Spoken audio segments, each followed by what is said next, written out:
So is this your first inauguration? No, I was actually listening to your show a little bit before I got in the truck here, and I heard, Michelle Obama's not attending. I would kindly remind her that years back, when Obama was first elected, I did not vote for him, but they asked me to play the inauguration, and I played it, and I went. Had a good time. I went for out of respect to the presidency, so I would kindly remind Miss Michelle about that. I forgot about that, and that's cool, because it's really not about the politics, it's about the office, and you got to respect it. Why isn't Michelle attending? All the other first ladies are. I don't know. She seems a little angry. She might be, I don't know.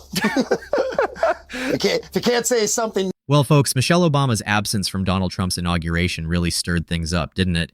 Former first ladies do attend these events, like, as a tradition, but Michelle, she didn't show up, leaving everyone talking. It's kind of fascinating, isn't it? Was it like a silent protest or something personal? Maybe it meant something much bigger. And what does this say about her feelings towards Trump's presidency, right? I mean, it's like totally a topic that grabbed headlines. If you're passionate about digging into these juicy political stories with us, click that subscribe button. Seriously, it makes me super happy. Plus, I'm really hoping to hit 1,000 subscribers by the end of February. Let's make it happen. Okay, so let's really get into the mix of things with this whole Michelle Obama inauguration snub deal. There's just so much like swirling around it, right? I mean, it's not just about attending an event. It's about what the absence symbolizes, especially in a world where every move is under the microscope. So we got to like dissect the reactions to understand the whole story, okay? First off, we've got Scott Jennings, who on CNN didn't exactly mince words. He didn't seem to care much whether or not Michelle was there, His take was that her skipping the inauguration was just one of those petty snubs, he called it.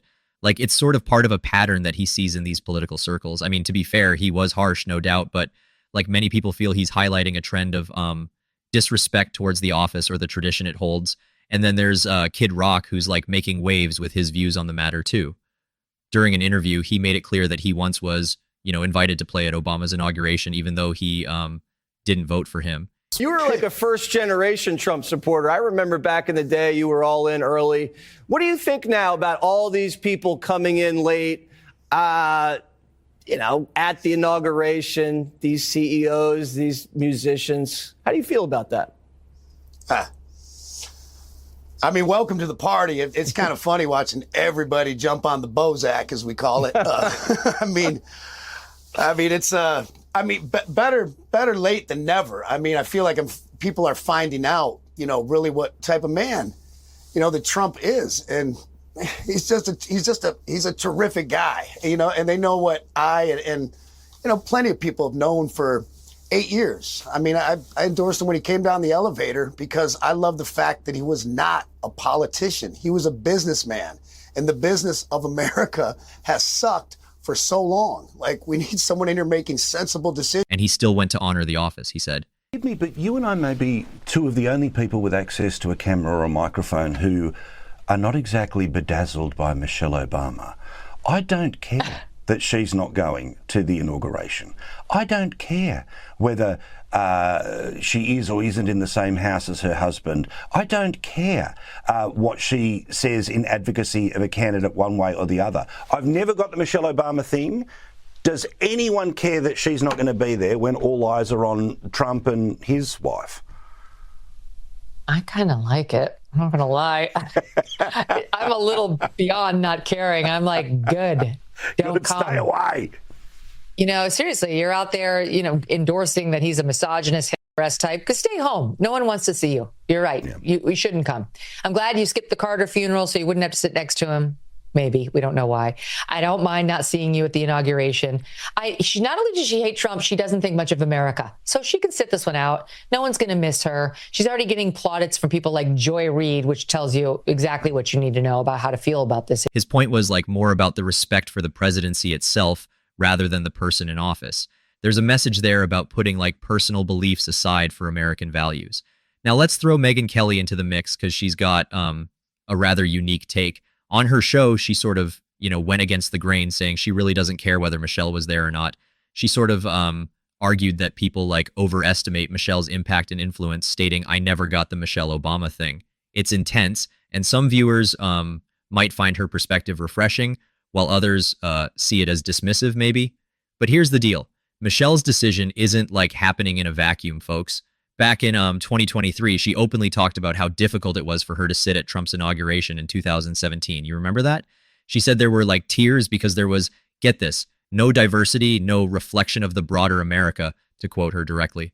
So this absence kind of makes some sense if you look at like this broader political landscape and her ongoing public stance against Trump. Now, what about the impact her skipping had on the whole political discourse? Well, to say it somewhat fueled the fire between sides might be an understatement. People take these acts as more than just personal choices. They see them almost like as political statements. And there's like this ongoing argument about respect for the office versus personal conviction. What do you guys think? Is it better to show up and respect tradition or stay true to personal beliefs? Then there's her interesting absence from the late President Carter's state funeral. She cited a scheduling conflict because she was, vacationing in Hawaii, but like many questioned why she didn't make an excuse or at least attend for respect's sake. So people are, adding it up as another symbol of where Michelle's allegiance seemingly stands. And Scott Jennings, also mentioned this apparent trend of cropping Trump out from political pictures, like when Harris supposedly didn't invite J.D. Vance's family, calling it all petty. And beneath someone of their stature, he says. The thing is, people are looking at these moments as more than just oversight or petty snubs. They see them as calculated moves. All of this kind of makes you wonder about the wider political divisions. Was Michelle expressing disdain for these divisions or like playing into them? These events highlight just, how fraught the political atmosphere is, with incendiary reactions flying from both sides, supporters and critics of Michelle both making robust arguments.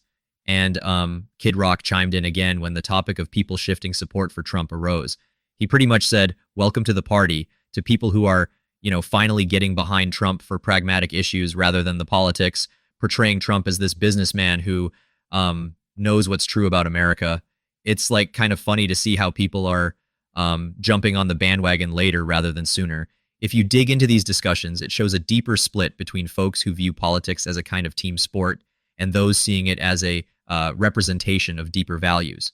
Michelle's absence is seen in many lights. Some see it as principled, others as hypocritical. So what do all these diverse views tell us about respect, tradition, and personal conviction in politics today?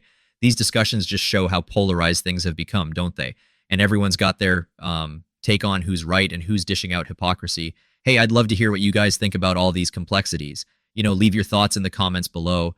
Did Michelle's decision rub you the wrong way, or do you kind of get where she's coming from? Let us know what you think.